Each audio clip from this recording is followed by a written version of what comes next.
So what happens next? Nickels. They're going to be gone next. We will bring up the nickel, Bob, because it costs 13 cents to produce a nickel. How did we ever get to this point? Inflation.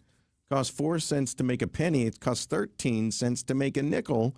How did we ever get here? And what do we do next? Am I supposed to tell the cashier, don't round up, I want those 2 pennies? No. Or you're supposed to get on board and try and get into the 21st century. Wasn't the penny scheme, wasn't that the whole thing on Superman 3? They had the penny rounding up, office space. I should know that, and I don't recall. That was the whole scheme on Office Space. Connor, you're with me on this. The gnashing of teeth and wringing of hands over a penny is ridiculous. I said it adds up, though. I said earlier, you need to get rid of the nickel and the quarter. What about the dimes? The dimes can stay. You Why? make everything 0.1. Just everything goes up. That's logical. Yeah. So we're just that is lot. See, we need this guy in the government. Pricing and taxes and all that. We just price it so that it goes to the next, the first decimal only, and then the dime can be the decimal. Finally, something sensible said on this show. Okay. Yeah. Connor's got the ideas, so we'll back him. He's our dark horse for president in 28. Or just running the Treasury. Yeah, okay. Alex Stone is going to join us as well. The top country song in the nation apparently is AI generated. So we'll listen to what that is. Yeah, and you know what? That makes sense. Because if you feed in all the songs that have been good or hits or recognized, whatever, and the AI is obviously able to figure out the trends and the things that work based on the information fed into it, right? That actually makes sense. Now, I don't know what the result is, but the idea makes sense to me. How do you write the perfect country song? You study all the thousands of country songs that have gone before it and put it in the AI grinder and see what it comes up with. I will say, I saw this story, and we'll wait to hear from Alex, but part of the story that I think is a little misleading is the charting aspect and how charts kind of don't mean anything anymore. Right. And when you dig into what their stream numbers are, it's like, well, all of these could be fake. All of these could be other bots listening to music made by bots AI. talking to other bots. There's not a lot of evidence that this is being played by people. Not that there's direct evidence that it's bots, but... It's the old question. If a tree falls in the woods, does it make a sound if no one's around to hear it? Is the #1 country song in the nation any good if a human's never listened to it with a real ear? So, but if you don't know it and you're flipping through your stations or on your Spotify or however you get your music, you might not even know. And if you like it and you're tapping your toe, many people won't care. I will. Artists will. Writers will. That's going to be the problem. What if it's really good? Well, here's the problem right here on the text line, 84126, the Heidi Glaus Show text line. I love that new Eminem AI song, and it makes me mad at myself. So if a song is good, does it matter where it came from? I think it does. I think it does in particular because of taking out real people. It might be a lead example of the dangers of AI. Well, here's a question dating back to the 60s. You love the Monkees, but then you find out they don't actually play their own instruments. They did eventually. Eventually. But in studio, no. Does it make you like the music less now? That when you find out that your favorite song wasn't written by the person that sang it? But the thing is, somebody was singing it. So you just liked the Monkees that you didn't... No, the Monkees sang, but they didn't play. They were playing you just didn't realize that they weren't playing the... Steely Dan wasn't playing the instruments. They were just in the studio. So, yeah. What makes a good song a good song? So maybe we'll get to the bottom of that with Alex Stone in 5:30. Bob, you are in the thick of the basketball season. And you're jumping into the pool, yes. Not quite the deep end yet, but we're getting there. Well, you're wading in. You got 2 games a week, right? We're wading in, yes. Getting close. You've got a game tonight even. Here's the question. Are you good at pronouncing people's names? I think I do okay. I think I do pretty well. Some, the ones that give me a lot of trouble, so I have to work at, are African names. And kind of putting those sounds and syllables together. A lot of players come over. Are not like we do, like the Billikens right now, the men's team, Badara Diakite, or is it Diakite, or is it Diakite? And so he's redshirting, so I don't have to worry about it for a year. And he told me, but the lilt in the voice and the exact accent point, those kind of names can give me trouble, yeah. And is Ogunbunwale, Hakeem Olajuwon, who's the Greek freak? Giannis Antetokounmpo. Antetokounmpo. Once you finally get it, then it's okay. Then it's easy. But, when you eyeball something, a new poll asked, do you think you are above or below average at pronouncing other people's names correctly? Because of my job, I think I'm above. I think I'm above, too. 30% of people say they're above average. 55% of people say they're just about average. And 7% of people say, I am terrible at pronouncing people's last names. Are there any ones, there was a couple of examples that came over here, like Louis, Louis. Is it Louis or Louis? Where are you from? Yeah, exactly. So are you good at pronouncing names? Bob Ramsey's got a game tonight, and hopefully he doesn't trip over. Have you ever fantastically tripped over someone's name? All the time over the years. Yeah, that's too many times to count. I was just thinking about this the other day. I was working at a NPR station in Columbia on the 4th floor of Jesse Hall. Tuesday nights from 6 to 10. Okay, that's when they give the students the opportunity to run the show. And you're just reading advertisements and announcing the next, classic piece of classical music. Well, they were playing the Royal Concertgebouw. Pardon me? Exactly. I don't know where. It's somewhere in Europe. And I went on the air. First time reading it said, we'll get back to this presentation of the Royal Concertgebouw. But first, let me tell you about the Blue Heron restaurant. And somebody called in and said, look, I know you guys are students at night. It's pronounced Concertgebouw.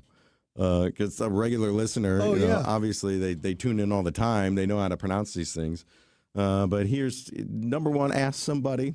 Number two, sound it out a couple of times ahead of time before you just run with it. We had do we have time? We had an Israeli player going back into the early 2000s, Itzhak Ochanan.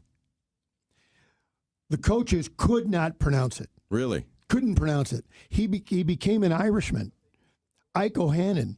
But I tried to pronounce it right, and later on he told me he appreciated it. He goes, you don't need to do that. You don't need to overemphasize the you gotta get Israeli part of it. But you got to get the phlegm in there. Yeah. Itzhak Ochanan. Yeah. Oh, I like that. That's good, Bob. Well, but I knew I had to go talk because I knew he wasn't Ike O'Hannon from County Cork. Well, kudos to you for taking it upon yourself. Well, and like I said, Badara Diakite, I will get it down before he's playing next year. And again, once you start really rolling it off, then it becomes second language. We'll get it done, or come up with a really good nickname. I've got a year to figure that out. Yeah, like the Greek freak, right? Giannis, or just call him by his first name. It is 3:25. It's Bob and Josh today. Heidi's in Costa Rica. She'll be gone for about a week and a half. How about that? Good for her. We'll go to commercial break, and when we come back, we'll do traffic with Captain Paul and Max on movies. The blind spots, the movies that you just, for whatever reason, haven't seen yet. Hey, it's John Carney. A lot of conversations with the folks over at Allen Roofing, pretty much asking advice, because I know a lot of people got smacked by that storm, and he had some great advice for people to think about. First off, be careful of who you talk to when you're going to get some work done. Make sure there's an agreement, and the scope of work is laid out in that contract. Also, as you can imagine, a lot of contractors are busy. Give them some time, and you know what? Allen Roofing will come put a tarp on your roof at no charge, even if you don't use them when you get the roof repaired. Also, check the Better Business Bureau, see what the reviews are for contractors that you deal with, and also remember, insurance companies allow up to an entire year from the date of loss to file a claim. So you've got time to get those repairs done and that replacement done. Don't rush it. Just a few tips from the people that know roofing and repairs better than anyone. It's Allen Roofing, online at aroofing.net. Royal Banks of Missouri is proudly reinvesting in its hometown of University City. Their new branch at 8550 Olive Boulevard is now open to serve you. Visit their team in University City to discover how they can help you refresh your finances and invest in your future today. Call 314-212-1500 or go to royalbanksofmo.com for more information. Royal Banks of Missouri, member FDIC, an equal housing lender. Be part of the team that keeps America moving. Truck Centers, Inc., a family-owned network of 12 heavy-duty truck dealerships across Illinois, Missouri, and Indiana, has been built on reliability, respect, and relationships for over 55 years. We're hiring skilled diesel mechanics, parts specialists, and collision repair techs with sign-on bonuses for experienced professionals and veterans. Join a team where leadership knows your name and you are valued. Apply today at truckcentersinc.com. When you want to send flowers to a loved one for a birthday, anniversary, or that special occasion, call your friends at Walter Knoll Florist. Walter Knoll is family-owned and operated and offers custom designs by expert designers. A huge inventory and selection that only the largest florist can offer, with quality and care that no grocery store florist can meet. They have several locations in the St. Louis metro area to serve you. Order online today at WKF.com. That's WKF.com. Walter Knoll Florist, your personal florist since 1883. Kick off football season like a pro with the world's largest sports book at your fingertips. Circa Sports Illinois. It's sports betting the way it should be. With high app limits, low holds, exceptional customer service, and no bet fees ever. Other books may charge you just to get on the field, but with Circa Sports, every play is yours to call. Start betting like a pro from anywhere, anytime in Illinois. Download your new bookie today at circasports.com. Must be 21 or older. Gambling problem? Call 1-800-GAMBLER. Galmish & Sons have been providing quality heating and cooling services since 1950. They work exclusively with Lennox, the preferred choice of St. Louis homeowners. Call Galmish & Sons for your next Lennox HVAC installation and service. 314-993-1110. This holiday season, I feel like Manchester Road, just west of 141, is just one of the fantastic spots in St. Louis you need to be. Marketplace at the Abbey has everything to make your home feel like Santa's workshop. All kinds of wonderful gifts for people. Also, there's the Abbey Baby and then the Abbey's ladies clothing section. So many gift ideas, so many wonderful things that have already been curated by Laura Wilson, the owner. You can always go online too, marketplace at theabbey.com. This is Mariah, third generation at Newsetter's Fine Jewelry. Buying an engagement ring can be intimidating. At Newsetter's, we ensure complete understanding of your purchase. We offer a choice in both lab and mine-grown diamonds and are able to work with any budget. Let our family help educate you on your choice at Big Ben and Doherty Ferry or at wowdiamonds.com. When you pay for tree work, you want to be sure you're getting the most for your hard-earned money. That's why you should always use the ISA certified arborist at River City Tree Service in Baldwin, Missouri. Hi, I'm Steve with River City Tree Service, and we've been the go-to tree service since 2008. Tree removal, tree trimming, storm damage, deadwood removal, stump grinding, and more. Give River City Tree Service a call for all your tree service needs at 314-270-8071. That's 314-270-8071. River City Tree Service. Prestige Pools and Spas is St. Louis's most award-winning pool company, family-owned for over 40 years. Their in-ground pool, swim spa, and hot tub experts can make your dreams a reality. Get a tremendous deal on hot tub and swim spa display models with full warranties while supplies last. Veterans always receive 10% off any in-store retail purchase. Visit their showroom on Watson Road in Sunset Hills or online at prestigepoolsandspas.com. Prestige Pools and Spas proudly salutes and honors all our veterans who have served our nation to protect our freedoms. You're listening to the Heidi Glaus Show with Josh Gilbert and Bob Ramsey on the Big 550 KTRS. Meep, meep.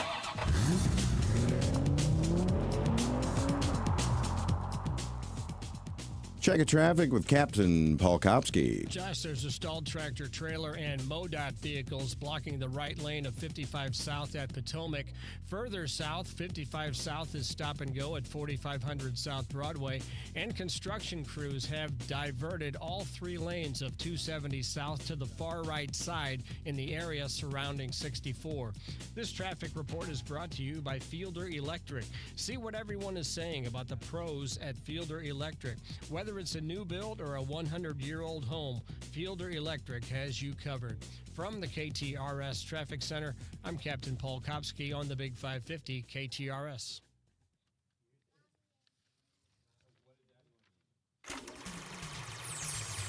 What's on at the movies? What's on at the movies? And now it's Max on Movies on the Heidi Glaus Show. Here is KTRS's very own movie guru, Max Moisey on the Big 550, the movie talk of St. Louis. All right, the topic today for Max on Movies is blind spots, movies that for one reason or another, whether you refuse to watch it, somebody on the text line has already weighed in. Max refuses to watch the Fast and the Furious movies. It's true. Is it true? Yeah, back when the first one came out, I thought it looked like just a ridiculous version of Point Break, and so I thought, I don't need to see this. It's Point Break with cars. Both your points are correct. That's the appeal, Max. But see, I didn't realize it was going to be a whole thing. I just thought it was going to be a Paul Walker. Nobody did. No, I thought it was going to be a Paul Walker movie, and I could skip it, and I'd be fine skipping it because nobody will remember it. And then they kept coming out, and they kept getting crazy. And by the time the third one came out, Tokyo Drift, I had the audience of Max on Movies telling me, you have to see these movies. So I said on the air, I kind of hung myself here because I said, once they get to 10 movies, I'll marathon all of them, thinking there was no way this would ever happen. They probably got the 10 movies 10 years ago. Well, it's strange because they have spin-offs like Hobbs and Shaw. Does that count? If you count those, they're at 10. If not, I guess Fast X came out, and that might have been the 10th one. That was 10. They were already they're already mainline 10s, Max. Okay, so there's at least 11, if not 12, if you count the spinoffs. But Vin Diesel has said he's doing like one more, which might be number 12, to end the whole thing. So now I feel like I gotta wait until is he 12. in all of them? No, he's not really in Tokyo Drift. No, in fact, that's a one-off they don't even recognize. Oh, really? Yeah. It's like Halloween 3. Yeah. Yes. So I just keep putting it off. So, but you have to watch them so you can go to the theater and watch the last one live. No, you don't. I mean, right? I don't have to do anything. No, you don't. Okay. That's all. They're awful Right. at every level unless you're 17 years old and wanting to get a Camaro. Which I am neither of those things. Okay. I'm not a car guy. I'm okay. I know So they go to space and Fast there's all 5 kinds is of. just a heist movie. Everybody says Fast 5 is the high watermark. I of would the whole agree with franchise. that. I've seen Everyone most likes of them, that not one. them all, but Yeah. 5's not bad. And I'm a Gal Gadot fan, so. I was reading Wonder about Catherine Bigelow. Mm-hmm. She's got a new movie out on Netflix. It's about a A nuclear House bomb. of Dynamite. Yeah, it looks really good. Remember Failsafe? Yes. This is like a modern version of Failsafe. I want to see it, but they mentioned that she directed Point Break. Yeah. And I never knew that. This is the Hurt Locker. This is. She also did Strange Days, and she's wonderful. She's a great director. Really good She director. did Near Dark, the vampire movie. But you just said, I thought Fast and the Furious was going to be a Point Break, but with cars. You said that derisively. I thought Point Yes. Break was great. No, you can't get any better than Point Break. They even tried with a straight remake. Oh, they called did? Point Yeah, Break, you're and right. it was unwatchable. No, the original Point Break is a masterpiece. I think it's I great. thought it was just okay. Oh, you need to revisit it. I've It's pretty seen it 2 or great. 3 times. It's You okay. needed to be a Lori teenager. Petty's great. Yeah. I mean, the whole thing is great. It's okay. All right. So So we're talking about cinematic blind spots, and usually when I come in here, I have a list, and I've compiled a list now too of about 5, 6, 7, 8 movies, and I've split them up into different genres because I did some research and I saw that these were the names that kept coming up in as far as dramas or action movies or genre movies that people just for whatever reason haven't seen. And like for instance, on the Carney show, we talk sometimes about movies on that show, and Julie has said a couple times that she's never seen the Godfather movies. Oh. And your reaction is what everybody's reaction is. But I think there are those giant movies that everyone talks about that we just haven't gotten around. And here's the deal, though. At some point, you're taking a position.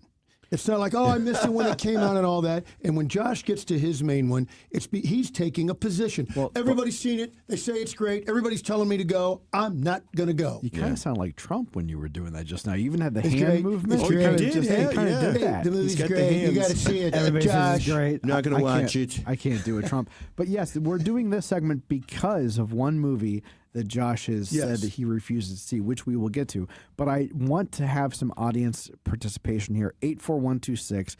Please give us the movies that you know you need to get around to watch something like The Wizard of Oz or Gone with the Wind, but you just haven't. Or it's highly regarded, so highly regarded that it turns you off. Yes, exactly. So Somebody please said let us know. Already, Titanic. Well, let's go ahead and start with that because go, Max. I've got a couple of dramas that people usually don't get around to. I have some big action movies, but let's start with the box office smashes. These are the ones that have dominated the box office so much that people kind of roll their eyes when they even hear about them. And the top two are from the same director, Catherine Bigelow's ex-husband. Yes. James Cameron, who I like to call Jim Cameron. You should. Titanic is the first one on this list. A lot of people were rubbed the wrong way that it was so popular when it came out. Because in the lead up to that movie, everyone was calling it Cameron's Folly. Everybody said it was going to lose so much money. Nobody wanted a big Hollywood epic that was 3 hours long, and everybody knew the ship sank. So, everybody just thought it was going to be a disaster, no pun intended. It obviously wasn't, but it was also carried across that finish line from teenage girls who kept seeing the movie over and over again because of their heartthrob, DiCaprio. And there were a lot of men back then, a lot of boys back then who said, I'm not going to go, that's a girl's movie. Yeah. Well, here's the thing. Titanic's a masterpiece. I saw it twice in the theater. I did too. I also saw it twice in the theater. It's honestly one of my favorite movies. I think the attention to detail is unbelievable. That's what cast drew me is in. Great. The sets. I don't love the love story. It brings it down a notch for me, but the rest of the movie is so good. The crazy thing about the love story is every Titanic story, whether it happened one night, great movie. They all have fictional love stories. They all invent a couple for the audience to care about because, of course, Jack and Rose are not real people. No. But I love that movie. I think it's great. The other one, I'm kind of on the other side of the spectrum here. It's another Jim Cameron movie. It was until recently the #1 box office hit of all time, and he has decided to spend the last part of his career making nonstop Smurf movies. I don't get it. I don't understand it because I was never a fan of Avatar. I remember going to a critic screening of Avatar months before it came out, and the studio was so excited about this. They gave us all 3D glasses. They ordered pizza for us. They never do. They never feed us. They ordered a ton of pizza, and they said, now, this is going to be great. And I remember watching They did that because they were afraid. Well, here's the thing. I have seen Fern Gully, which is an animated film. I even had the director of Fern Gully on my show when they remastered it for Blu-ray. And I said, I don't want to get controversial here, but have you seen Avatar? No, I said, have you talked to Jim Cameron? Have you? And he kind of laughed and he said, yeah. He said, our lawyer has even looked into a couple of things. It's very much the same story. Here's the impression I got when I walked out of the theater as well. Here's the thing, though. Have a lot of people not seen it? I watched the first one, and I'll never watch another one. Me too. I saw the first one in 3D. I can't and I'm done. I can't qualify that because I saw it. Sure, you see what I'm saying. But the second one has already come out and done gangbusters. Now a third one's coming out, and I have no interest in any of these. Zero. So. Josh, have you seen the Avatars? I saw the first one. But you didn't keep going with it? No. I'm going to guess I actually hated the movie. I'm going to guess, I could be wrong, that Connor's a fan. Are you a fan of the Avatars? So first of all, Max, it should be noted that the third one came out this year, and they're doing a fourth. I don't think it's out yet, though. I don't think it's out Fire yet. and Ash is not out yet. Well, I mean, it's coming out this year. Sure. It sounded like a little more distant future when you said it will be coming out. I'm not seeing it, so I don't care. It comes out in December. It comes out in like less than a month. Are you a defender of the Na'vi? I'm not a fan, but I watch them and I enjoy them. Have you seen Fern Gully? Have I seen Fern Gully? I'll bring in my Blu-ray for you to watch. I have not seen Fern Gully. The Last Rainforest. Yeah. It's the same story. Okay, so let's get to some dramas that people love these films. They haven't gotten around to them. I will say I have not seen either one of these films. So prepare your gasps because people are always like, what do you mean? But I never got around to seeing either one of these, and they are beloved drama films. One is a movie that won multiple Oscars, and it's based on a true story. It's called A Beautiful Mind. Huh. I think you'd like it. The story of mathematician John Nash, who I believe was schizophrenic and heard voices in the movie. Because it's a movie, they make it visual. They make it visual hallucinations. I thought Ron Howard did a really good job with that because it's almost an impossible thing. Jennifer Connelly, I think, won Best Supporting Actress for that. I mean, she's incredible and everything. Never saw that one. I also have never seen Good Will Hunting. So to this day, when people say, "How about them apples?" I don't know what they're talking about. Oh, well, you do now. I don't. You just I referenced it. I but- just people say that. I don't know what that means. Oh, I love that. You like movie. apples? You like apples, Josh? Yeah. How about them apples? I got her number. No idea. I have no idea what that means. I just Wow. But why, Mac? And scene. Are you Well, taking a position now? And No, the thing I was you talking. hate those Boston punks, don't you? Well, they're wicked smart. a kiss. I was talking with Bob about this off the air, that before I became a professional film critic in 2004, there were a lot of movies I didn't see. Now I have to see at least one movie a week, if not now at awards time, 50 a week, because it's part of how I make my living. So the ones that came out before 2004, if I missed it, I don't really find the time to go back and say, oh, in 1995, Good Will Hunting was released. Let me watch that one. So I have a lot of blind spots before 2004. But clearly you do find some time, because on your list will be, well, here's a film from, the 1951 classic. And it's like, well, Yeah. I don't think you watched that as a 17-year-old Max, or maybe you did. I did. Max? That's the sad thing, That's is the that I absolutely did. I was watching a lot of those silent films and Hitchcock films and all at 17. Yes, that's. All right, well, maybe I was wrong. Unfortunately, Maybe I was wrong. I had no social life. I would say of those two choices, Beautiful Mind's really good. Really? But of the two, Yeah. you should watch Good Will Hunting. Okay. That's my opinion. All right. And well, it gets to be where it gets built up. I mean, it's been 30 That's the thing. It's something built up so years. much. It's I don't built know how up. it's Is he gonna- going to like? I think he's going to like it. But what Max just said is the reason why I haven't seen the one movie you guys are all about to mention here. But we're it's, about to do it next. 40 years goes by, and I still watched haven't seen Casablanca, it. Josh. That's a classic at the top. So was the one that you're going to say. So let's Okay, leave, let's get to it. Let's leave the audience in suspense no more. I have a couple of action movies that people kept saying, I never got around to that one. One of them blew my mind because it was such a part of my childhood. It's Raiders of the Lost Ark. This is a film that I think is one of the great adventure movies of all time. Unconscionable. And there are a lot of people online who are like, oh, yeah, I never got around to that. And so let me once again ask the youngest person in the room, have he you knows seen all. Raiders of the Lost Ark? Of course I have. Okay, I've what seen did the I other say? ones, although sometimes, unfortunately, Okay. like Temple of Doom, not exactly. I think 1 and 4 are the best, right? No, What's the one with Sean Connery? one and Three. three. One and One and three. three. Yeah, oh, yeah. Then Yeah, 4 is then I terrible. agree, yes. And then the one that Josh mentioned, the whole entire reason we're Folks, if doing you're this- driving, pull over because you're going to have a wreck when you hear this. Josh has never seen and flat out refuses to see a little action movie called Die Hard. Yes. I never watched it as a kid. And to what Max just said, I've got all this stuff at my disposal to watch. I don't want to take the time to go back and watch Die Hard when I can go back and watch Casablanca. No, Bob, but Die what's Hard the is difference? It's one of the great action movies. It's so good. I've offered to buy you the Blu-ray as a gift. I don't want to see it. I'm not watching See, it. that's the thing. Why? What's the pushback? There's just so many other things to watch now to take my time and go back.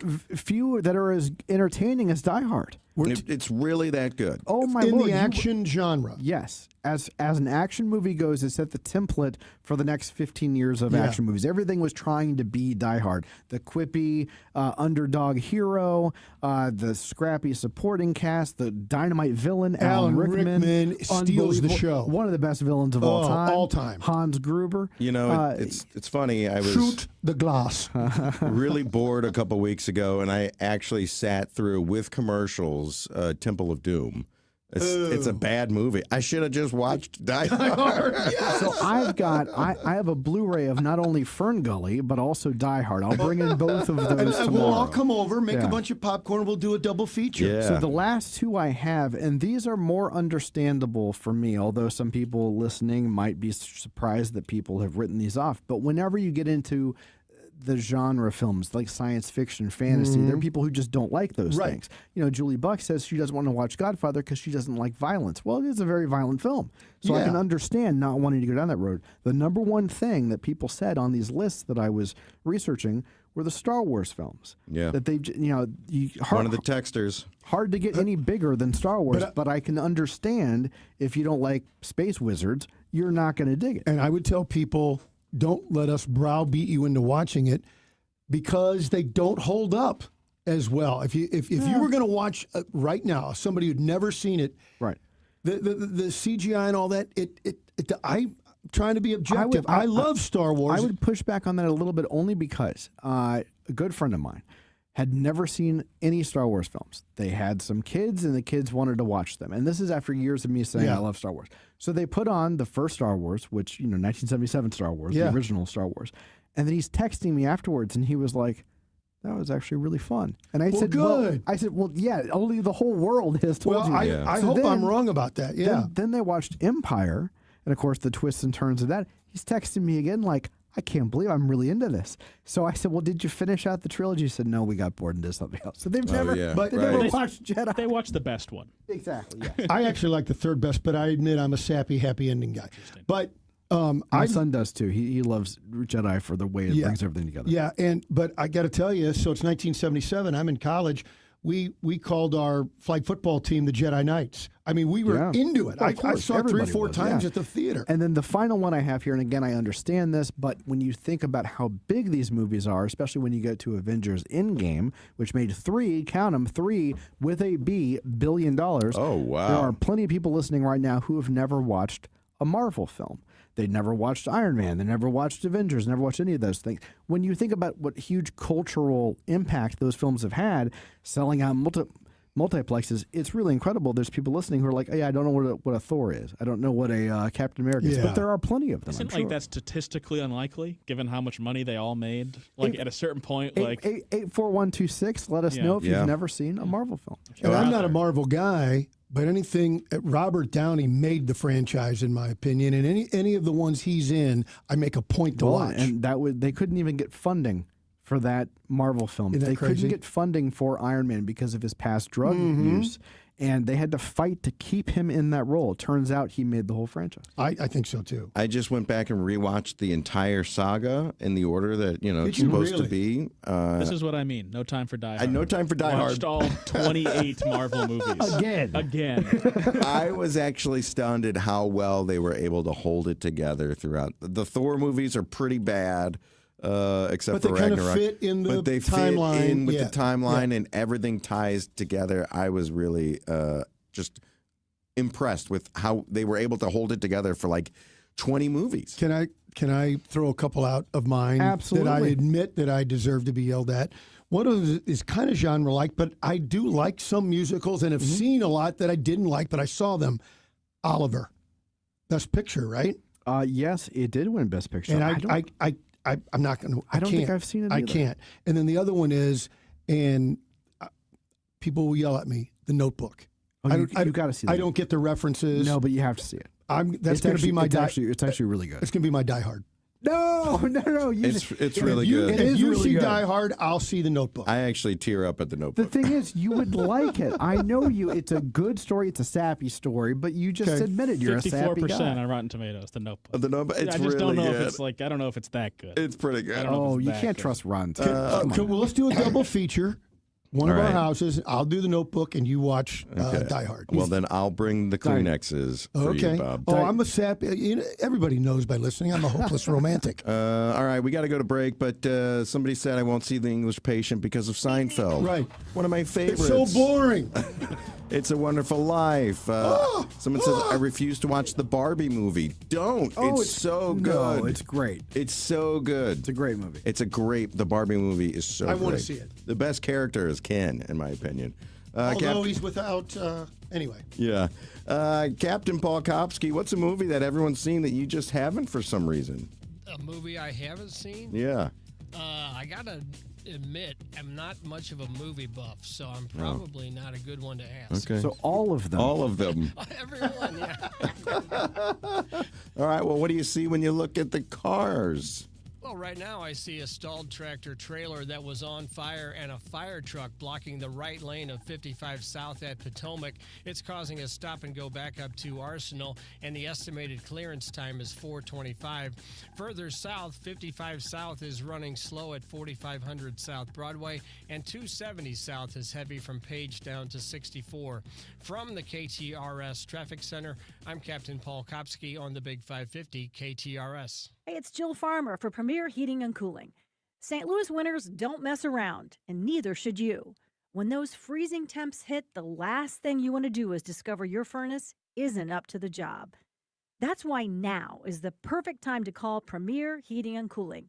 Their certified technicians will give your system a full checkup, making sure it's safe, efficient, and ready to keep your family warm all season long. Think of it like an oil change for your car. A little preventative care now saves you from big, expensive breakdowns later. Plus, a tuned-up system runs more efficiently, which means lower energy bills when the cold really sets in.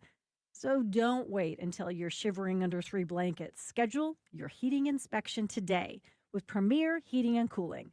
Excellent rating with the Better Business Bureau. So many of their new customers are referred by happy customers like me. PremierHeatingCooling.net, 636-916-1122.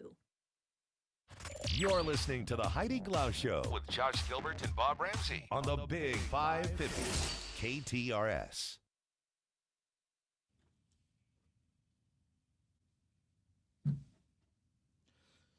Don Mahalik joins us from ABC News, law enforcement contributor, former Secret Service agent. And Bob and I both said the same thing when we read this. The National Threat Assessment Center releases a report on threat assessments in schools. Hopefully the news is good.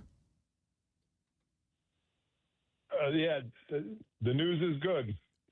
Tell us about it. Is it a plan that we can put in place in all of our schools? Yeah, so the behavioral threat assessment process, about a decade ago, the Secret Service looked at school shooters and looked at and examined and studied school shooters and looked at what behavioral characteristics were indicators prior to the attack that led to school shooters on this pathway to violence to commit the attack. So they performed these studies, they identified certain behavioral characteristics, and they put those behavioral characteristics together in a behavioral threat assessment process that they formalized, and they went around the country and they taught schools and law enforcement and mental health professionals that if they see these indicators, this is a red flag. This is a red flag where schools, law enforcement, and mental health professionals need to start addressing it with the student and their families to try to figure out, are they on that pathway to violence? And if they are, what can we do to get them off that pathway to violence? And typically a lot of it's mental health treatment. But so that was taught around the country.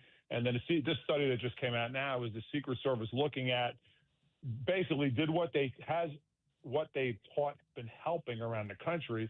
And it turns out that 88% of principals have said that the behavioral threat assessment process upon implementation not only has reduced school violence, but also has increased school climate and made it better for everyone. So it's been viewed as roundly successful. It's a tremendous tool that schools have now. Some schools, like in Pennsylvania and Florida, the state mandated that the behavioral threat assessment process be used in all the schools as a way to look at these red flags and address them. And in other states, they've done it more on a policy perspective, where school districts themselves have implemented it as a part of policy and are using it to reduce school violence. So it's a tremendous success. And Don, we have to hope, obviously, and we've talked before about the drug boats and all those things. I'm not a bleeding heart, but the opportunity to help people before they go too far down the path, that's the critical kind of the best thing of this early warning system. Absolutely. Listen, the way you stop people who are about to commit an act of violence is to get them when they start on that pathway to violence. Mm-hmm. So, according to the Secret Service studies, it says things like, most attackers have experienced psychological, behavioral, or developmental symptoms prior to attack. Most attackers are interested in violent topics. Most of the attackers have had social stressors at home. It also says that there is no profile, that it's the behaviors that indicate whether somebody's going to be on this pathway to violence or not. So if you see those behaviors, whereas back in the old days, a lot of schools would look at a behavior like that and either ignore it or use a discipline perspective to handle it. Under the behavioral threat assessment process, they look at these behaviors, they bring together a holistic group of people, educators, law enforcement, mental health, teachers, and they try to figure out where the student is, what they're doing, how they can help the student. And of course, they bring in the family, the parents, because in a lot of these cases, the family dynamic isn't great. and they try to look at how can we add supports to help this family, help this student, get them off the pathway to violence, and get them onto a better path. Yeah, Don Mahalik, ABC News. The bulletproof backpacks, the heavy doors, the locked doors everywhere, the metal detectors. These are all things that try to mitigate, but if we could prevent them from even becoming the thought, that's where we'd want to lie. Thank you, Don, for the report. We'll talk to you soon. Thanks, guys. Appreciate it. Some of my fondest memories as a kid is heading down to the hardware store. You had to pick up a couple of nails, a couple of screws, maybe a gallon of paint, whatever it may be, right? It was your friendly neighborhood hardware store. Well, those don't exist anymore in St. Louis, except for Schnarr's Hardware. They have 2 locations in Webster Groves and in Clayton Road in Ladue. Schnarr's Hardware is that place where you go in and you can get that bucket of paint, you can get a couple screws. The advice is always free. And the one thing about Schnarr's Hardware that every single family hardware store used to have, and that is the smell. It smells like a hardware store. It's got the selection. I don't know how they do it. It's a small store, but they got everything you ever need. They got the paint. They got paint matching. They've got big green eggs. They've got screws and nails and everything a hardware store should have. Schnarr's Hardware, 2 locations, 1 great hardware store. Schnarr's Hardware, we'll see you there. Don't miss Straight Talk on Retirement with Jeff and Aaron Lapidus every Saturday morning from 9 a.m. to 11 a.m. Join this dynamic father-daughter duo every Saturday morning for an entertaining and intimate understanding of the retirement needs you may soon be facing. From decades of financial planning expertise combined with a deep knowledge of healthcare benefits, Aaron and Jeff will give you the Straight Talk on Retirement every Saturday from 9 a.m. to 11 a.m. right here on the Big 550 KTRS. Hey, it's Julie Buck for our friends at Triad Bank. They are a full-service financial institution, and they've been in St. Louis for over 20 years with 2 locations, one at Clayton and Lindbergh, and the other one just west of 270 on Olive. If you've got your own business and you want to have a better banking experience, look no further than Triad Bank. Their mission is to provide a wide range of commercial and personal banking services to you and your business. For more, go to triadbanking.com. For all of your travel needs, you go to the best travel agency in the world. Granted, I'm a little biased. Altair Travel and Cruises. They'll take you wherever you want to go in style. They'll handle all the details. You handle all the fun. Don't go to the Googles. Don't make that mistake. It all starts at Altair Travel and Cruises on Brentwood Boulevard, 314-968-9600.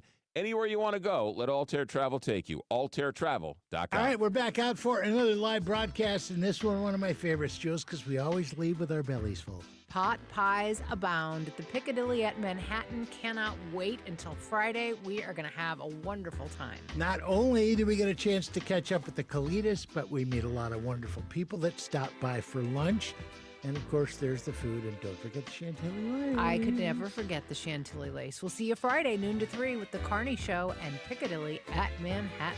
Bang! The Big 550. KTRS St. Louis. I'm Lindsay Davis, anchor of Prime, streaming weeknights on ABC News Live. The government is working to get back up and running after Congress and President Trump finalized a funding bill to end the longest shutdown in U.S. history. ABC's Rachel Scott has more on the toll and cost. After more than 6 weeks, the Congressional Budget Office estimating the shutdown cost the nation $11 billion. Hundreds of thousands of federal workers are being asked to return to work. They'll soon get back pay.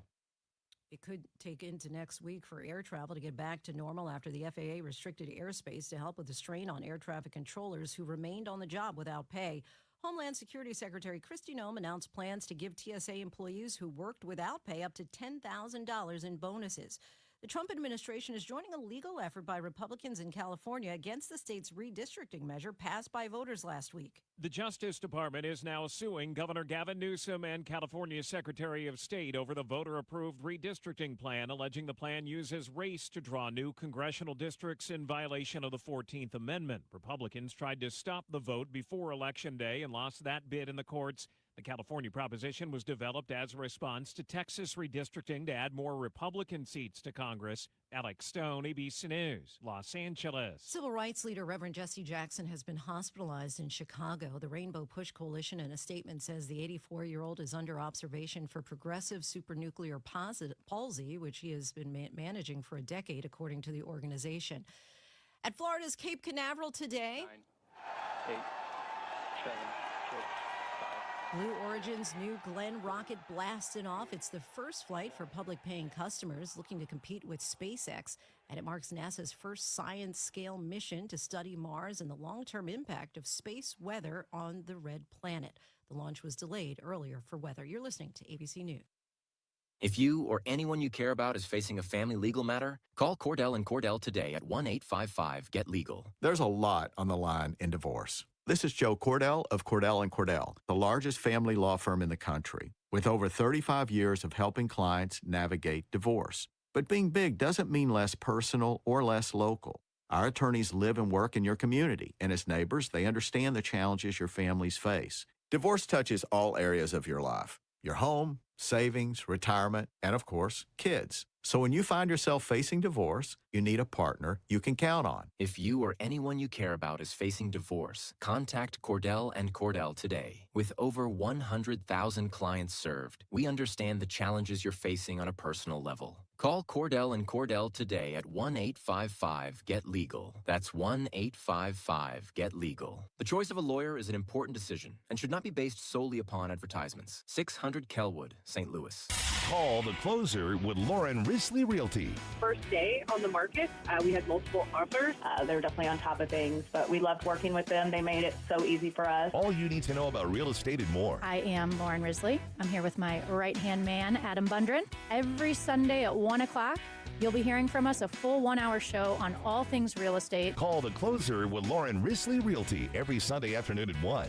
Powered by Homestead Financial Mortgage on the Big 550 KTRS.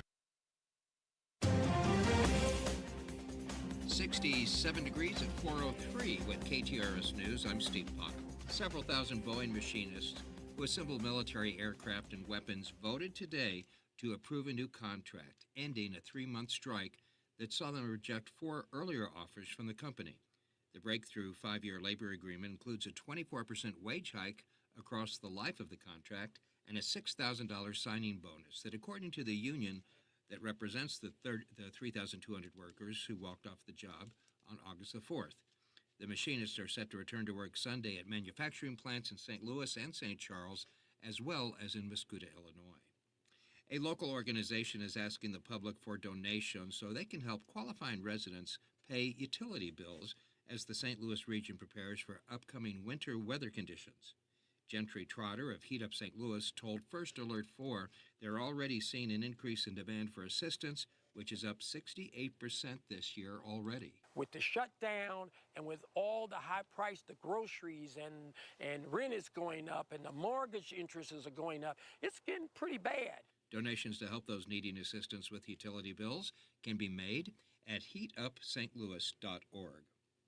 High school students interested in a career in healthcare have until the end of tomorrow to apply for the Illinois Winter High School Healthcare Boot Camps, which will be held at HSHS hospitals located in O'Fallon, Highland, Greenville, and Breeze, giving students the chance to explore opportunities in the field before they graduate high school. The one-day boot camps will be held on December the 29th. HSHS is a nonprofit Catholic healthcare organization. A $500 million project to build a battery manufacturing plant in North St. Louis is being scrapped. The ICL Group announced it's canceling plans to build the plant near North Broadway and Cary Avenue. ICL said the decision was made after the U.S. Department of Energy terminated a $200 million federal grant for the construction of the facility. The company planned to open the plant next year, creating 150 jobs in the area. Jill Enders, KTRS News. And what's billed as the St. Louis region's largest outdoor recreation show, the Gateway Outdoor Expo and Summit, opens tomorrow and runs through the weekend at the St. Charles Convention Center. The event is open to the public and features more than 165 exhibitors, hands-on activities, and live entertainment. This KTRS Business Minute brought to you by Walter Knoll Florist, the place for all your floral needs. Place your order anytime at WKF.com. Dobbs Tire and Auto Centers will soon reach 130 locations in 8 states, thanks to recent openings, new construction, and acquisitions that are adding 39 stores. The company said this week that the expansion further strengthens its presence in Missouri and Ohio. The Markets Now, brought to you by JBL Financial. Tune in to Straight Talk on Retirement Saturday mornings from 9 to 11. At close, the Dow is down 797 points at 47,457. NASDAQ down 536 at 22,870. And the S&P 500 down 113 at 6,737. Now for KTRS Sports and Traffic, let's go to Paul. Steve, Mizzou football is a 7.5-point favorite over Mississippi State Saturday night in Columbia. It's just the second time in their last 5 games the Tigers enter the game as the betting favorite. Coverage begins Saturday afternoon at 4 here on the Big 550.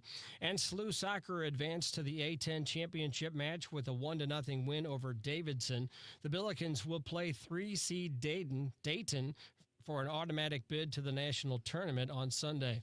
I'm Paul Kopsky from the Royal Banks of Missouri Sports Desk, and now on to traffic. There's a crash on the 64 West on-ramp from Hampton. A stalled tractor trailer that was on fire and MoDOT vehicles are blocking the right lane of 55 South at Potomac. That's causing a stop-and-go back up to Arsenal. Estimated clearance time is 4:25. Further south, 55 South is running slow at 4500 South Broadway, and 270 South is heavy from Page down to 64. This traffic report is brought to you by Dents Express. Drive time can be hectic with traffic, weather, and fender benders. Dents Express can help with hassle-free dent removal, minor collision repair, and hail damage repair.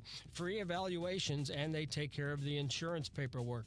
They've got 2 locations on Manchester and Baldwin and in St. Charles. DentsExpressSTL.com. From the KTRS Traffic Center, I'm Captain Paul Kopsky on the Big 550 KTRS. Our forecast calls for mostly clear skies tonight, an overnight low around 50. Gradually becoming sunny tomorrow and warmer with an afternoon high near 77. At 8 minutes past 4 o'clock, sunshine, 67 degrees at the Gold Tower at Westport. Steve Potter, KTRS News, the talk of St. Louis. Wake up. Breakfast. And Nature Made vitamins. Whatever your morning sounds like, Nature Made fits right in. Whether you're looking for vitamin C or a multivitamin to get key nutrients, we've got you covered. Now that's a good morning. We take care of you so you can take on your day. Start your day with Nature Made, the #1 pharmacist-recommended vitamin and supplement brand. Based on a survey of pharmacists who recommend branded vitamins and supplements. It's about time pros had one partner for every part of the job. Simple ordering, fast delivery, continuous support, all from one partner. The Home Depot delivers supplies on your schedule. Our pro team helps you plan ahead so projects run smoother. And with Pro Extra benefits, you can simplify ordering, track spending, and save time every step of the way. Because with one partner, you get more than materials, you keep your job moving. The Home Depot Pro. It's about time.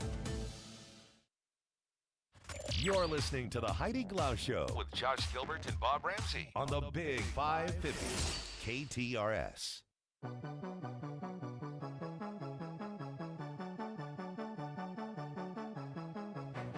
Our headlines on a Thursday, November 13th. I think it should be what Steve Potter just said in the newsroom. It's going to be 77 degrees tomorrow. Holy cow. Currently 67 outside right now. It's lovely.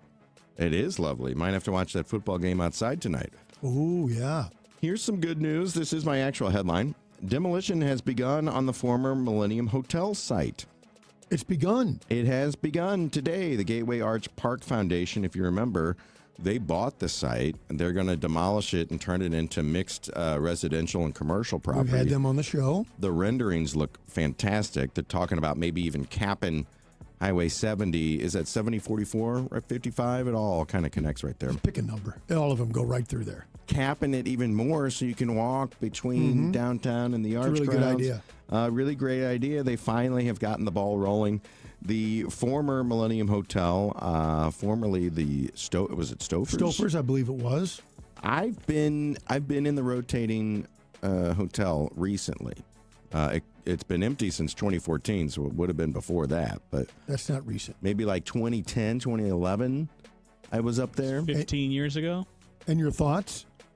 It was fun, but, nobody was using it. Oh. There was, you it was weren't pinned pretty, up against the glass because it was a centrifugal force? Yeah, it wasn't moving that quick. Okay. I thought they were just going to renovate it. Oh, no. But apparently they had to go for the tear down. Oh, no. Yeah. And Too much asbestos, apparently. They say it's riddled with asbestos. And rats. Well, and at this point, if you let something sit for 10, 11 years, I mean, the remediation is just, tear it down, how do the start rats over. live with the asbestos? You think it would kind of deal with the other? Genetically create rats that eat asbestos. There you go. Now we're thinking outside the box. Maybe study rats to see if they get mesothelioma. But it's great news in downtown news and for expanding our downtown, for making it better, for making it more up to date, for getting rid of all the empty buildings. This is one step in a 2-year process, though. Yeah. They're just starting to take it down. And because of the environmental issues, it takes longer. And it's big. It's a 4.2 acre property. Yeah. It's big. It's going to take 2 years, but at least we're heading in the right direction. I have some good news and some concerning news. Okay. Good news. Give me both at the same time. Some TSA agents are going to get a bonus, but not happy because when they go get coffee at Starbucks, the workers are on strike. There, I combined both stories. There we go. Yeah. Homeland Security Secretary Kristi Noem announced that TSA agents who over the 40-day government shutdown showed exemplary service will be getting $10,000 bonus checks over their back pay. Holy cow. So that's nice. I just wanted. Are these the people that were working, showing up to work, deciding to work through? We will recognize employees across the country, looking at every single official who helped during this government shutdown. Do what we can to recognize and help them financially with bonus checks to get them back on their feet. And it's hard to get up and go to work when you know there's no money. There's no money coming in. And a week, maybe they'll pick it up next paycheck. But when you miss 2-3 paychecks, it's 5 weeks. Yeah. The other story, and I was nervous. I usually go get a cup of coffee before the show, at least 4 days a week. And here at Westport, we have a Starbucks in our building. Great people working. They're really nice folks. I say hello every day. They're terrific. But I was worried because across the nation, Starbucks unionized workers went on strike today, demanding a labor contract. And it even had a list that said St. Louis was one of the cities. Now, maybe go to our text line 84126. Did you go to a Starbucks today in St. Louis where the workers were on strike? Thankfully, my friends were here. I got my cup of coffee, even bought the boss a cup of coffee, sucking up, And it was great. Everything was great. But for those of you who have a coffee routine at Starbucks, that could be concerning. So we'll see what happens with the strike. The one working here is the employees are at work today. Yeah, that's where I went today to get my coffee. There's a bonus headline. The boss is weighing in. This just handed me. He brought in a bulletin, the 2027 MLS soccer season for our St. Louis City SC. They're changing the season around a little bit. They'll have a break in the winter. They want to move to a more European-style schedule. Which, over in Europe, Connor, correct me if I'm wrong, it's like August through May. It's very long over in Europe. It's kind of, August through May is just about it. Ours is like February through November. Yeah. Yes. Now, I just read on this release, and I have no idea to the veracity of what's been printed here. It's the only thing I can go off of. But it said St. Louis SC would start in July. Well, that doesn't help anything with the heat. You still got 6 weeks of brutal heat. Yeah. So, hey, I'm okay. Do whatever they want. I think it's fine. But, and Connor pointed out, we were talking during the break when we got the story, that MLS playoffs won't compete with the NFL. I think that's a good move. It's smart. So moving to the winter, but taking off January, that's all good. But if you want to avoid the heat, playing soccer in July, August is not good. And In St. Louis. Atlanta has a indoor soccer stadium. They play in the NFL stadium. They play in the NFL stadium, which can the top can open if you want, or you can close it. But everyone else is outdoors for the most part, right? Even in Minnesota, can you imagine playing in Minnesota in December? In December, Toronto has a team. Well, but we play other sports outside in the cold.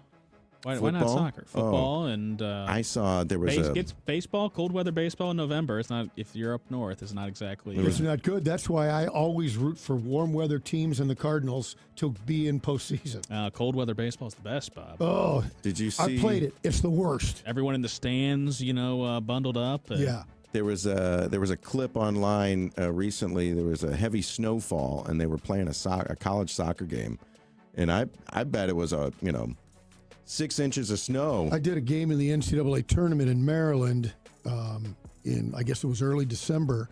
We were playing Maryland, I guess. It's the coldest I've ever been. The temperature was in the low 20s with a heavy wind chill. It had to be a 10-degree wind chill. It was the worst ever. Not good. The field's frozen. It's terrible. Imagine a soccer ball bouncing off your leg. Oh. Ooh. Take that going into the commercial break. Ouch. It is going to be cold soccer here in the 2027 MLS season, but at least we're in line with what they do over across the pond. It is 4:17 coming up next. We will talk with Brad Garrett. Why all the sports betting schemes all of a sudden? Or is this just something that with technology we're able to find out it's happening more and more? Is it going on in the shadows and we just found out about it? We'll find out with Brad after this. Repairing chimneys, walkways, porches, foundations, entire homes, anything to do with brick or stone, you need a tuck pointer you can trust, and that, of course, is Morelli. Morelli is a family-run business started in 1991, and they're only as good as their last customer. That's why when you check out the reviews online at MorelliTuckPointing.com, you'll notice that they're actual customers who are singing the praises of Morelli. So if you need a tuck pointer, you need Morelli. 314-645-1387 or MorelliTuckPointing.com. Hi, it's Jill Farmer. This note came in on our text line recently on the Frank and Jill show. You need to know that Ryan Raphael helped me with my senior insurance plan. He was such a gentleman, so helpful, knowledgeable, and kind. I can't thank him enough, and I heard about him on KTRS. I love that text because Ryan Raphael is the Medicare man. He's absolutely the best person to call to help you through the often confusing process of finding the right Medicare plan for you. He loves helping people, walking them through the overwhelm of, I don't know how to choose the best plan for me, or I did choose a plan based on the recommendation of a well-meaning friend or family member, and now I don't think it's actually the right one for me. Ryan Raphael is the best at matching you with a plan that lets you keep your own physicians and keep your prescriptions. It's like having the highest quality consultant on your team. The best news, it's free to you. Under the law, his fees are paid by the insurance companies. Go to MedicareManSTL.com or call 314-368-6808. That's Ryan Raphael's cell phone number just for you. Kick off football season like a pro with the world's largest sports book at your fingertips. Circa Sports Illinois. It's sports betting the way it should be. With high app limits, low holds, exceptional customer service, and no bet fees ever. Other books may charge you just to get on the field, but with Circa Sports, every play is yours to call. Start betting like a pro from anywhere, anytime in Illinois. Download your new bookie today at circasports.com. Must be 21 or older. Gambling problem? Call 1-800-GAMBLER. Are you retired? Are you thinking about retiring? Who is helping you with retirement? Might be time to check out the show When Retirement Happens, hosted by Kevin Lloyd of Legacy Wealth Advisors. Saturday at 1, Sunday at noon on the Big 550 KTRS.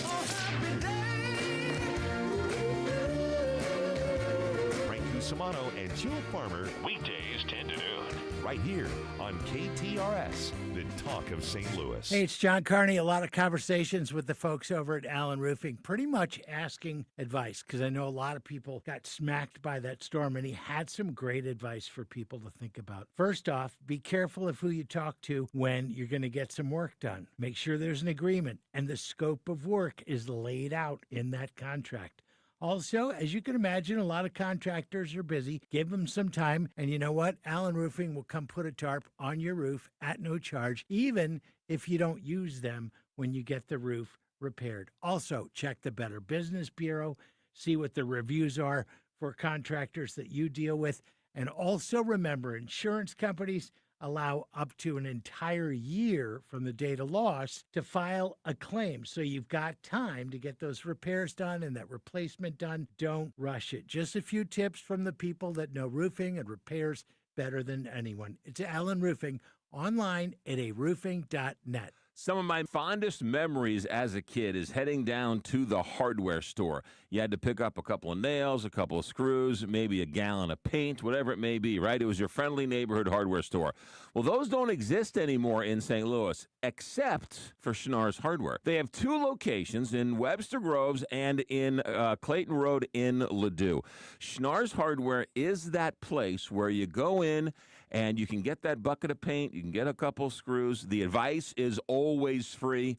And the one thing about Schnarr's Hardware that every single family hardware store used to have, and that is the smell. It smells like a hardware store. It's got the selection. I don't know how they do it. It's a small store, but they got everything you ever need. They got the paint. They got paint matching. They've got big green eggs. They've got screws and nails and everything a hardware store should have. Schnarr's Hardware, 2 locations, 1 great hardware store. Schnarr's Hardware, we'll see you there. The Big 550 KTRS, it's Julie Buck, and I'm here with Jeff Zufall, the Senior Tax Strategist and Wealth Advisor at Capital Advisory Group. He's also the author of the #1 best-selling book on the new tax laws called Keep What's Yours. Jeff, while every business is susceptible to fraud, wouldn't you say that small businesses in particular need to be on high alert? Thanks, Julie. Because small businesses have fewer resources than larger corporations, it's not uncommon for a small business to become a target of unscrupulous actors. Since 1976, thousands of area businesses have relied upon Capital Advisory Group to secure our clients' most sensitive tax data while helping them get their financial plans in order, reduce their future tax liability, and stop overpaying their federal and state income taxes. If you're not taking full advantage of the new tax law and feel like you're paying more than your fair share in taxes, then let us help you plan for 2026 and reduce your taxes. Give Capital Advisory Group a call at 636-394-5524. That's 636-394-5524. Or go online, capitaladvisorygrp.com. You're listening to the Heidi Glaus Show with Josh Gilbert and Bob Ramsey on the Big 550 KTRS.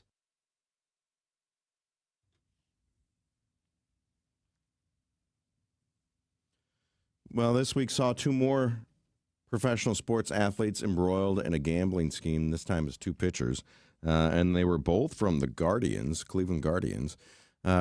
Brad Garrett is with us. He's the ABC News crime and terrorism analyst. Now, Brad, the question is this happening more and more, or are we just catching it more and more?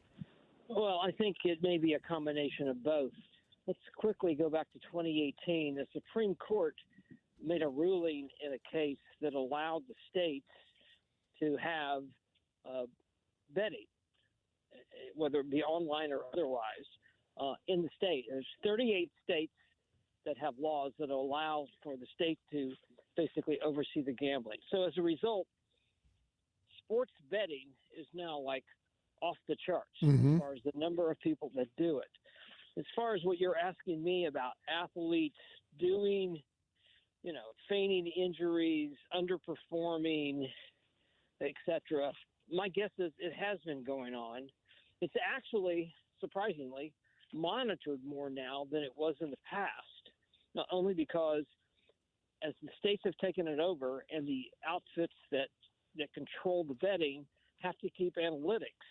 And so they can find anomalies sometimes. Let's say a particular player keeps underperforming with some regularity, that maybe there's something to that. They've investigated it. In fact, one of the cases that was indicted actually even talks about that in the indictment, about what I just said, that through anomalies using algorithms, they figured out, who was feigning injury or, leaving the game when they really were injured.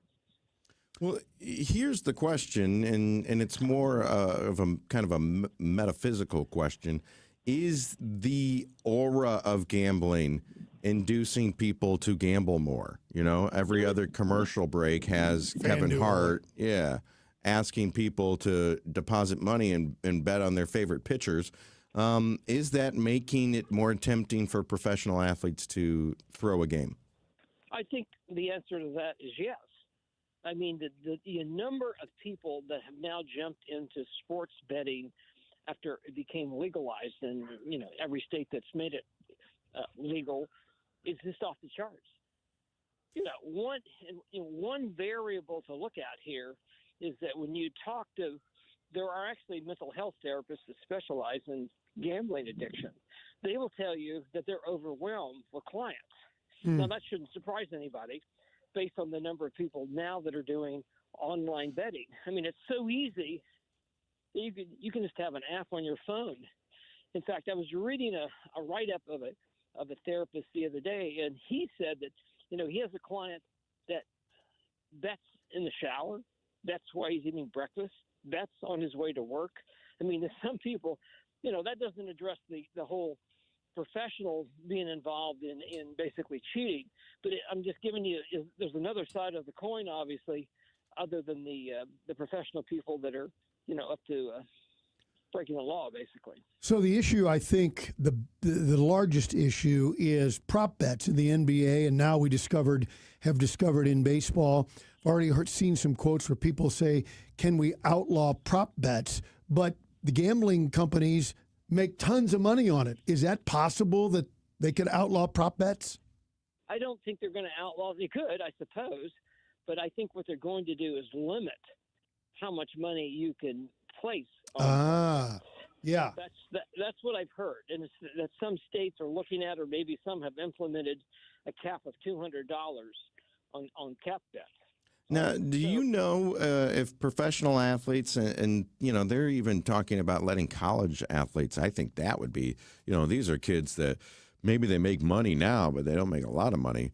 Are they letting athletes bet on other sports besides their own? Or supposedly, the NCAA, starting November 1st, which is 2 weeks ago, allow college athletes to bet on professional games. So now, was that being, to your earlier point, was that being done already? Probably by a bunch of them. Yes. Sure.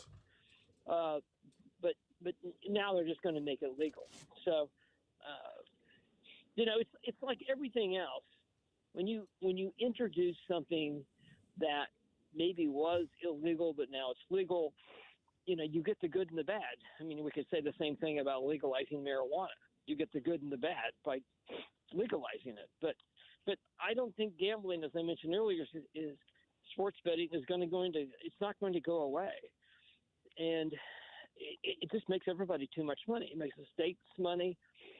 Think about fantasy football, which the NFL, I think, promotes a lot, is that it draws a lot of people.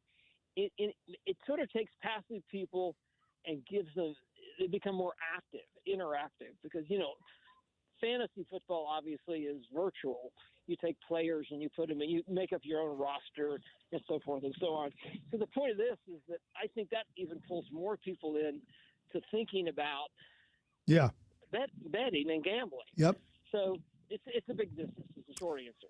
So can you look in your crystal ball? Do you think the court will throw the book at the two Cleveland pitchers, whether they say or not, making an example of them? Oh, I don't know. You'll have to see. I need to know more about the specifics of that case. The evidence, yeah. So we'll see. We'll see. All right. Brad Garrett, ABC News crime and terrorism analyst, taking a look at the sports gambling. It looks like it's probably just going to keep getting worse from here. Thank you, Brad. You're welcome. Take care, guys. Yeah, and we're going to have legalized sports gambling here in Missouri in just under, 3 weeks. Based on the TV commercials, there's only guys with backward ball caps and flannel shirts. No, they have that. They got that one gal from, ESPN that's promoting it as well? Do Is women? she the one that holds the fake cup of coffee up? Yes. And the one? Come on. Yeah. Who said, hey, hold a cup of coffee? That'll sell. There's got to What's be going women on that here? are gambling as well. What is happening? Is this a strict? No, because McGraw had 2 women on his show, and I don't know if they were necessarily sports gambling, but they had severe gambling addictions. And he brought them on the show, and they were very honest with what had happened to them. So it is a big problem, and, we laugh about it sometimes. But, with the legalized gambling of just about everything in Missouri, is this going to end up being a good thing or a bad thing for our state? And it passed by a razor-thin margin. I like it because I'm into that. Bob's not really. Who's your favorite Cardinals pitcher? I kind of like them all. Give me one. Give me a name.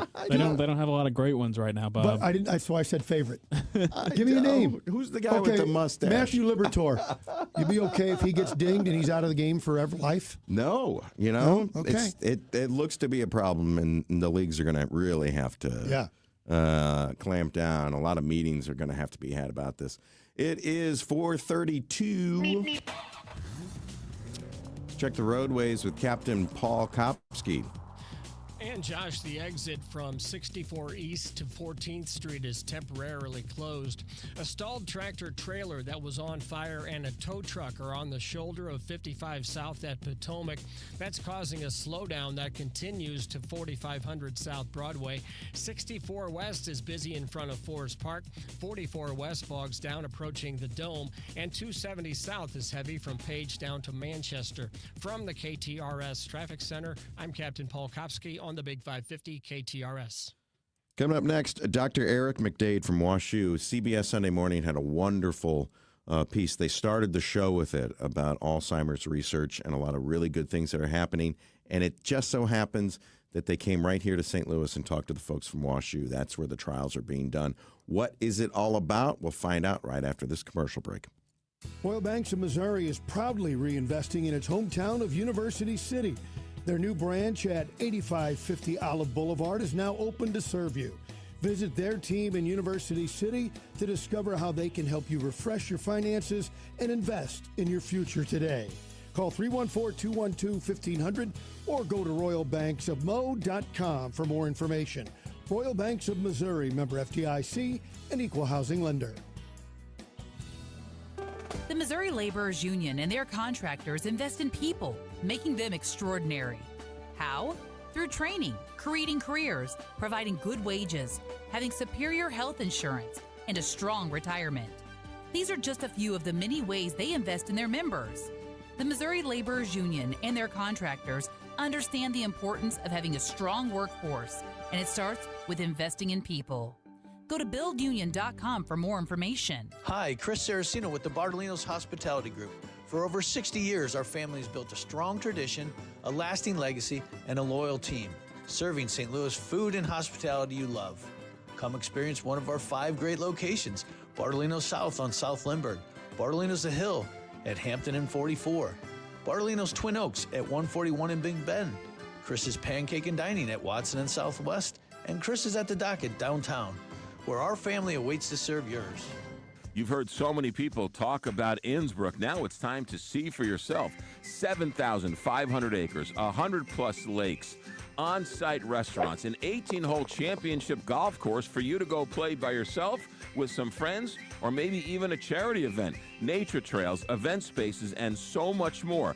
Innsbrook is 45 minutes from St. Louis. It's so close, and yet you feel so far away. Go see Innsbrook for yourself. Innsbrook-resort.com. When you want to send flowers to a loved one for a birthday, anniversary, or that special occasion, call your friends at Walter Knoll Florist. Walter Knoll is family-owned and operated and offers custom designs by expert designers. A huge inventory and selection that only the largest florist can offer, with quality and care that no grocery store florist can meet. They have several locations in the St. Louis metro area to serve you. Order online today at WKF.com. That's WKF.com. Walter Knoll Florist, your personal florist since 1883. I'm Mike Robinson with Robank Properties. I want to buy your home. Any property, any condition, and always as is. I will pay top dollar with no contingencies and no inspections. You walk away with cash. So don't waste time and money making repairs and paying real estate commissions. Call me, Mike Robinson, at 314-283-0867.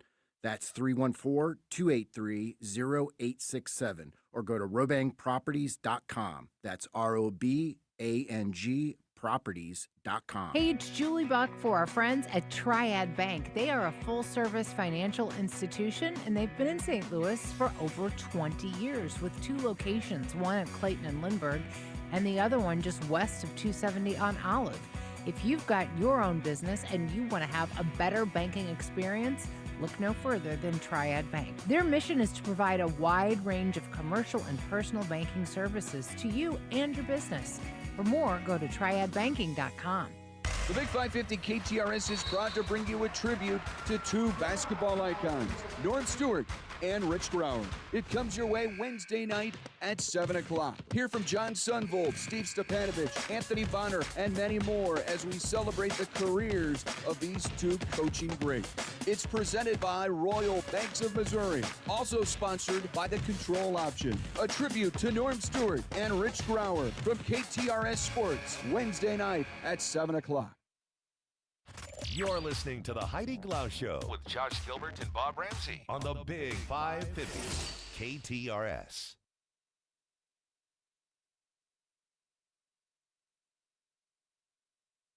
So as most of you probably know by now, our favorite show on television is CBS Sunday Morning, and that just goes without saying. It's a great show.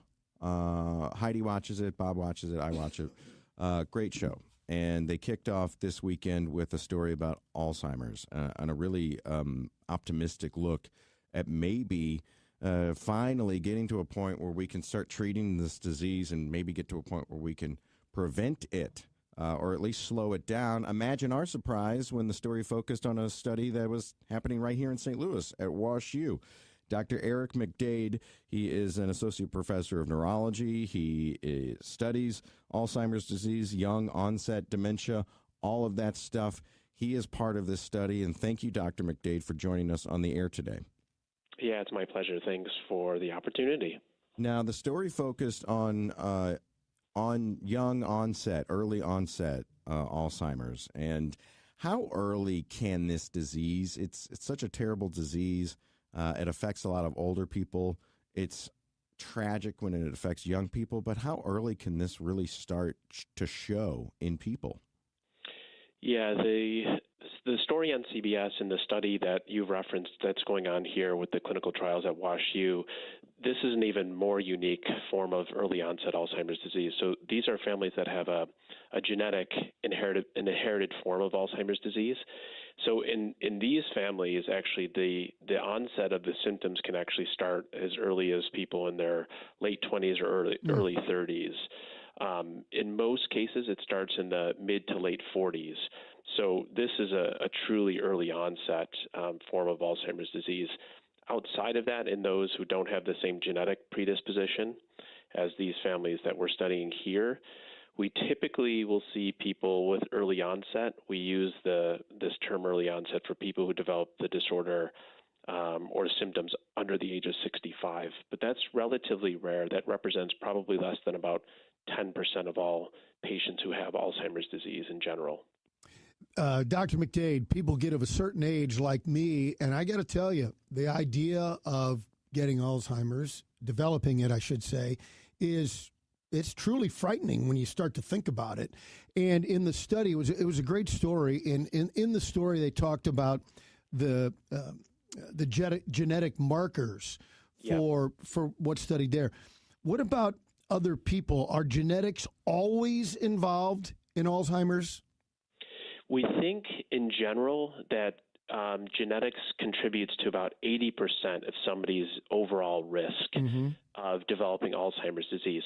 So at a very, very basic level, if anyone has a previous family member, particularly a first-degree relative like a parent or a sibling that developed Alzheimer's disease or related dementia, their risk is significantly higher than somebody who doesn't. But in those who, the sort of typical form of Alzheimer's, those who develop in people in their 70s and 80s and 90s, when we think about that, the genetic contributions to that overall are very complex, and it's probably multiple genetic risk factors that interact with, people's overall life and exposure and things like that. And each one of these genetic risk factors probably contributes a small amount that's contributing. So although 80% is the genetic sort of contribution that we think, there's a lot more that goes into developing it other than just having a family history. But that is one of the biggest risk factors. And one of the things I'm fascinated about with this study is my grandfather had Alzheimer's. My dad doesn't. Will I get it? We don't know. But with these people that you are studying, they do have this very rare genetic. You can almost predict with 100% accuracy that these particular folks will get Alzheimer's disease, and that's why you picked them, because you know that they're going to get it and you can study them. Yeah, that's it exactly. So these mutations, these genetic forms, we say mutations because it's a change in the genetic code. These forms of Alzheimer's disease, they're passed down from generation to generation, and it's a flip of the coin. So if one parent has the affected genetic code, they have a 50% chance of passing on to each one of their children. And so what ends up happening, though, is that although it's devastating in the sense that it's this predictive mutations, if you get the gene, you almost with 100% will get the disease. It also provides this extremely unique model for studying the disease because the general age of onset that one, whether it's the grandparent or the parent or a sibling, develops symptoms is pretty consistent across generations. And so what it allows us to do then is to say, in these families, if somebody has these mutations, if they're 20 years before the expected age of onset in their family, we can start to measure things like the brain scans, the clinical and cognitive tests, the cerebrospinal fluid and blood test, and then we can compare that to another family member who's 10 years before they expect to develop symptoms, and then 5 years before they expect to develop symptoms. And we can compare like the patterns of each one of those different what we call biomarkers, whether it's a brain scan, a blood test, a cerebrospinal fluid test, or their clinical symptoms. And then we can start to map out the disease and say, hey, we really think that 10 years before or 5 years or 20 years before is really where we start to see the first signatures of the disease. And then getting closer to the expected age of onset, this is where we see this critical tipping point. And so we can then plan out when we think prevention studies and interventions are going to be most influential on affecting the disease as well. So if you've got a patient and their mom got Alzheimer's at 41 and passed away at 45, and you're studying them, you're giving them treatment, and they go past 41 and show no symptoms, they go past 45 and they're still symptom-free, you can say what we've been doing is working. Yeah, we can say that with the further they get away from that age, the higher the confidence that we have that, hey, what we've been doing is really making an effect. Now, there are rare individuals in these families that may make it 10 or 15 or 20 years past the expected age of onset and be resilient to getting the disease. And that's a separate group that we're studying in this population because they may hold the key to understanding, like, how do you stay protected from developing Alzheimer's. But when we do these clinical trials with these interventions, if we start treating somebody before they had symptoms and they start to march past that time of their parents' age of onset, the further they get away from that, the higher the confidence that we have that it's working.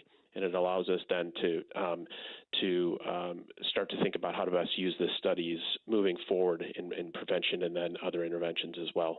Yeah, the other interventions leads to my question about other people who aren't in this really specific genetic study. But the way research works, if I understand it, is by doing this study, you chip away and you learn, and you chip away and you learn, and then the broader scope of those affected by Alzheimer's, eventually we get there to help them, correct? Yeah, that's what's amazing about this study is that although these are rare forms of Alzheimer's, this rare genetic form of Alzheimer's, we actually, studies that have been going on here at WashU at the Knight Alzheimer's Disease Research Center, for instance, that have been going on for almost 4 decades or over, we've been studying people who have a family history, sort of a typical family history, for instance, and we've been doing the same brain scans, spinal fluid tests, blood tests, cognitive tests on these individuals here at WashU and then all over the country and the world. And when we compare people who, have a family history, came to WashU and were 55 and ended up developing symptoms at 70, for instance, we can compare the profile of what sort of they look like to these rare forms of genetic Alzheimer's, and we're finding in general that they're really quite similar. Yeah. So we can use these really rare forms of Alzheimer's that are very highly predictive. But we think that if we have interventions, for instance, that prevent Alzheimer's through preventing amyloid plaques, for instance, we know that amyloid plaques develop in a very similar pattern in people who don't have these mutations up to 1 to 2 decades before they develop symptoms. So we have great confidence that what we learn here we can apply to the much more common form of Alzheimer's disease, but we can do it in a much more efficient way. And so it provides a tremendous hope for these families that have been affected by this by generations, but it also it translates way past that to have much broader implications for Alzheimer's in general. And that's the fascinating part about this is that you do know who's going to probably get it with these rare forms, but it's the same disease.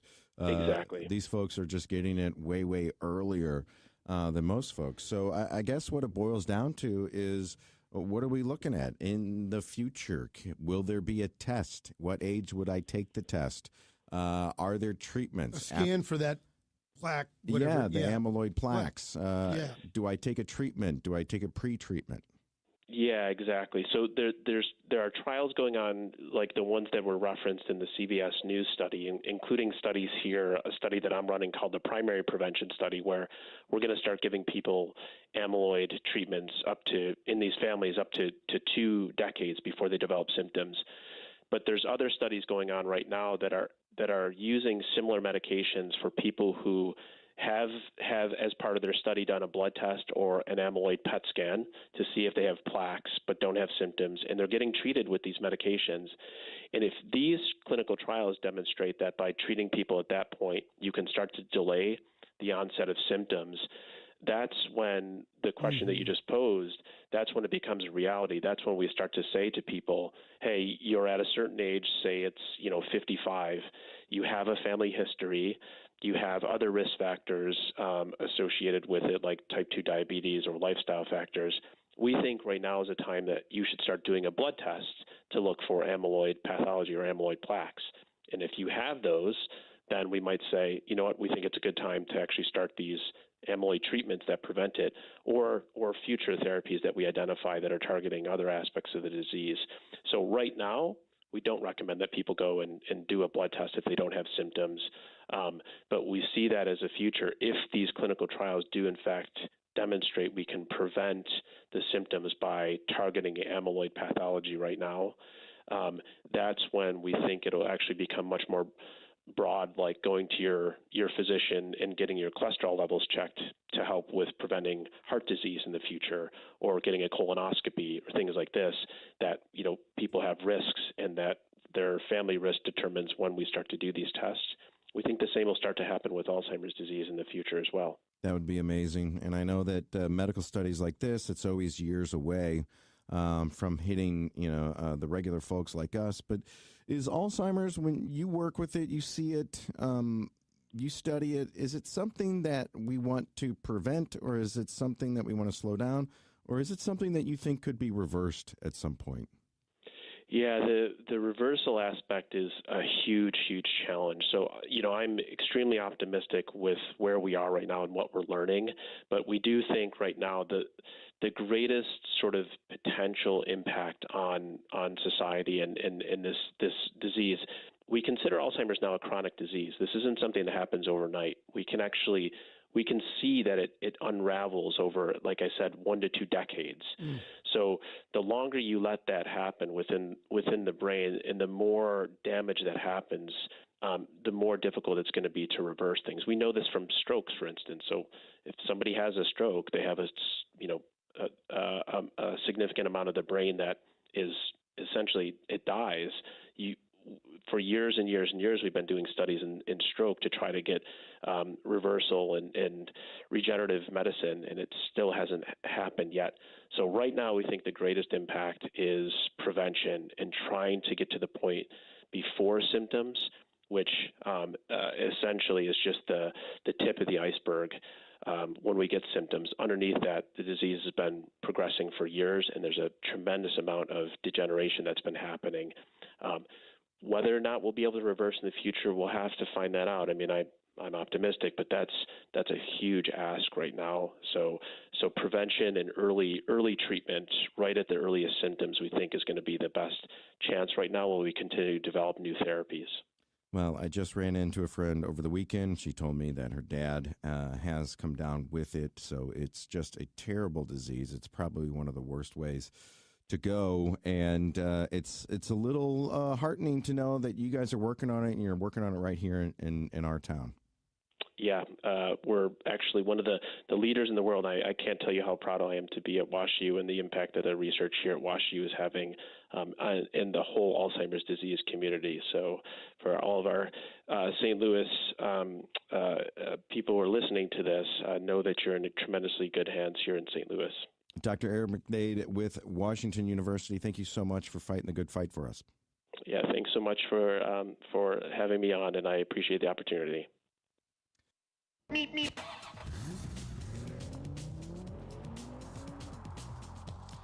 Let's take a look at traffic now with Captain Paul Kopsky.